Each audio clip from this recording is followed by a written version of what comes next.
दर्शकों तक पहुंचा रहे हैं। इस बीच आगे बढ़ेंगे, बड़ी खबर आपको बता दें, लौटेंगे सर आपके पास। अमेरिका के वॉशिंगटन राज्य में भीषण जंगल की आग ने तबाही मचाई है। स्पोकन शहर में 700 से 1100 इमारतें आग की चपेट में आकर नष्ट हुई हैं। 60,000 से ज्यादा लोगों को सुरक्षित स्थानों पर शिफ्ट किया गया है। स्थानीय प्रशासन ने इसे हाल के सालों की सबसे बड़ी प्राकृतिक आपदाओं में से एक बताया है। तो अमेरिका के वॉशिंगटन राज्य के स्पोकन शहर में बेकाबू जंगल की आग ने भारी तबाही मचाई है। आग की लपटों ने देखते ही देखते सैकड़ों इमारतों को अपनी चपेट में ले लिया, जिसने 700 से लेकर 1100 तक ढांचों के नष्ट होने की आशंका है। हालात इतने गंभीर हैं कि 60,000 से ज्यादा लोगों को सुरक्षित स्थानों पर पहुंचाया गया। स्थानीय प्रशासन ने इस क्षेत्र के हालिया इतिहास की सबसे भीषण आपदाओं में से एक बताया है। तो हमारे साथ देवनाथ साहब लगातार जुड़े हुए हैं तमाम जरूरी अपडेट्स के साथ।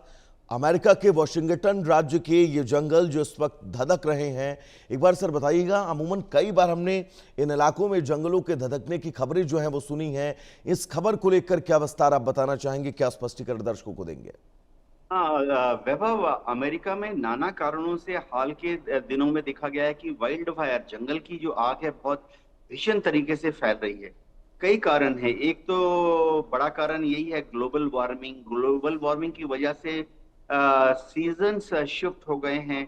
बारिश असमय टाइम पर हो रही है। अभी वहाँ भीषण गर्मी पड़ी है। जंगलों में सारे पत्ते सूख गए हैं। खासतौर से जंगलों में वहां पर जो पौधे होते हैं, पेड़ होते हैं, चीड़, स्प्रूस, देवदार, इनमें ऑयल कंटेंट ज्यादा होता है। सूखने के बाद ये बहुत आसानी से छोटी सी चिंगारी से भी आग पकड़ लेते हैं। अब अमेरिका में फायर लेन्स बनाए जाते हैं जंगल में।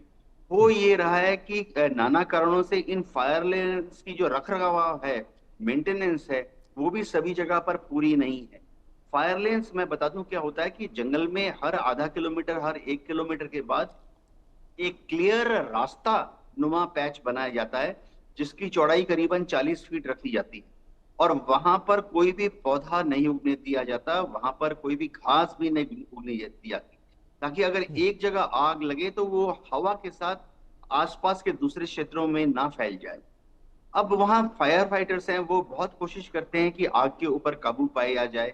लेकिन हाल ही में हमने देखा कि किस तरह से हेलीकॉप्टर से और हवाई जहाज से वाटर बॉम्बिंग करने के बावजूद ये जो जंगल की आग है काबू में नहीं आ रही है।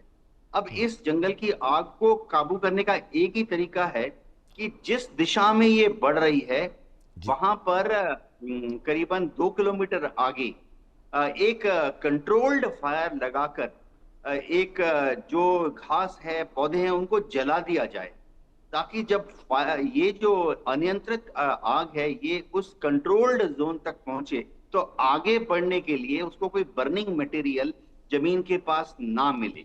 जी ठीक वैसे ही देना साहब, जैसे कि गांवों में अमूमन हमने देखा है जब गन्ने या फिर किसी खेत में आग लगती है तो ट्रैक्टर के जरिए कल्टीवेटर से एक वो गैप बना दिया जाता है थोड़ा सा आगे कि आग उस बाउंड्री को ना पार करे। ये स्थितियां अगर कर दी जाएं तो इस आग पर कंट्रोल पाया जा सकता है। जी वैभव जी, आपने एकदम दुरुस्त फरमाया। जी। अमेरिका में आग लगने की जो समस्या है वो इसलिए भी ज्यादा है क्योंकि देखिए, अमेरिका का क्षेत्रफल भारत के मुकाबले 3 गुना है, 3.5 गुना है। और अमेरिका की आबादी भारत के मुकाबले 1/3 है, 1/3 है। तो ऐसे में बहुत बड़ा क्षेत्रफल जो है वो अभी भी जंगल है। उनको एक नियमबद्ध तरीके से जंगल भी रखा गया है, क्योंकि अमेरिका में अनाज का पैदावार इतना ज्यादा हो रहा है कि अमेरिका की सरकार अब और ज्यादा जमीन को या जंगल को अनाज की पैदावार के लिए क्लियरेंस, यानी साफ जंगल साफ करके वहां अनाज उगाओ, ये परमिशन नहीं दे रही है, क्योंकि और बिल्कुल अमेरिका दिनों अपनी साहब, जरूरत बहुत के लिए। महत्वपूर्ण है, इस आग पर काबू पाया जाना या तो फिर मुश्किलें अमेरिका के लिए बढ़ती जाएंगी। फिलहाल आपका बहुत बहुत शुक्रिया सर, इस तमाम जरूरी जानकारी को हमारे दर्शकों तक पहुंचाने के लिए। आगे बढ़ेंगे, बड़ी खबर आपको बता दें, शिवपुरी